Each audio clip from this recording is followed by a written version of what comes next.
Hey guys, what's going on? Isabella here.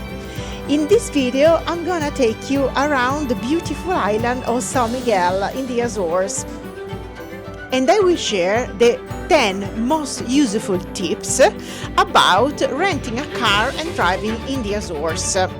But before doing that, let's give a shout out to our sponsor for this video, Discover Cars. Discover Cars is one of the most popular car rental platforms and aggregator, very helpful when it comes to comparing prices and conditions between car rentals. They offer amazing deals from different companies, international and local, a 24/7 customer service, detailed information, and the option of full coverage. But what's incredible is the high rating of 4.6 over 5 among 160,000 reviews. I recommend you should check it out, and you will find my affiliate link in the description here below. But let's get back to our video on the best tip about renting a car and driving in the Azores.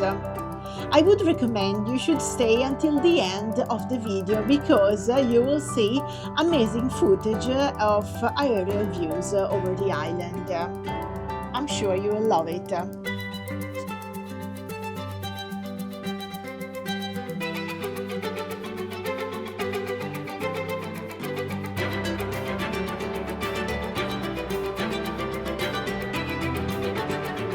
Renting a car in the Azores is the best way to explore the islands, even if you're taking some organized tours such as whale watching or some hiking tours. These are my 10 best advice. Number 1, book early if you travel from June to August. If you are visiting between June and August, this is the highest season.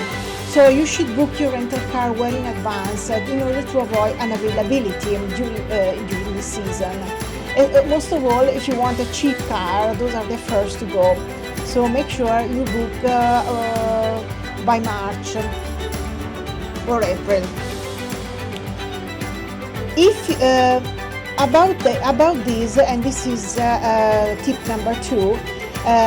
There are automatic cars available, but are more scarce because the majority of the cars in the Azores are manual. So you should, if you absolutely need an automatic, you need to book even more in advance. Remember that. Number 3. International driver's license is not necessary unless you are coming from a country that doesn't use Roman alphabet. So if you're coming from China or Arabic countries and your driving license is not written in Roman alphabet, you may need an international driving license, but you should ask the car rental agency that you are booking your car with to confirm that. Number 4, choose the right car. Smaller cars are the best because the roads are narrow, especially in small villages, and also you would save on fuel. You don't need a 4x4 because most of the roads are well maintained, and if you go off-road, like I would suggest you go with a tour. Tip number 5. Inspect the car thoroughly when you pick up your car. Check for existing damages before driving off and document it with photos and videos to avoid extra charges later. But, and this is tip number 6, I would recommend a full insurance. This way you would pay a lower security deposit and you'll have a peace of mind, because if anything happened, you would be covered anyway. Tip number 8, multi-island rentals is not always possible. I have booked, the last time I was here, I was in Pico, and I rented a car in Pico, and I went over to Fayal, and I was able to do it because my car rental allowed that.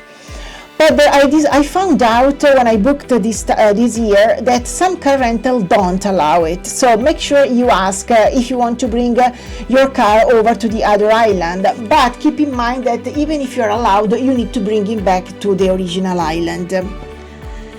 Number 9, driving conditions. You need to drive on the right side of the road, like in the US or the majority of the countries in the world.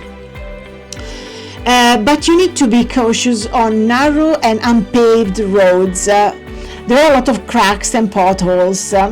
And to find your way, use GPS or Google Maps, but keep in mind that sometimes it's not very accurate. I was sent by Google Maps to a road where I couldn't move forward. I had to go back.